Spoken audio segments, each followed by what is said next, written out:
Saudaraku, hujan deras yang mengguyur wilayah Aceh Tengah dalam beberapa hari terakhir menyebabkan sejumlah titik mengalami banjir, salah satunya di kawasan Simpang Uning Aceh Tengah. Genangan air setinggi 15 cm tampak menutupi sebagian badan jalan di kawasan tersebut, sehingga mengganggu kelancaran arus lalu lintas. Pengendara harus ekstra hati-hati saat melintas agar tidak tergelincir atau mengalami kerusakan kendaraan akibat air yang cukup tinggi.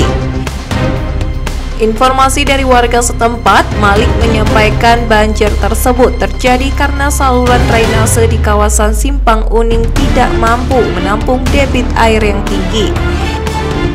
Diduga saluran itu tersumbat akibat material longsor yang terjadi tahun lalu dan belum dibersihkan hingga saat ini.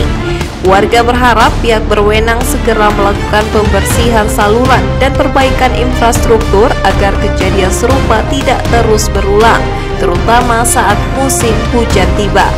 Semoga ada solusi untuk banjir yang sangat membahayakan pengendara.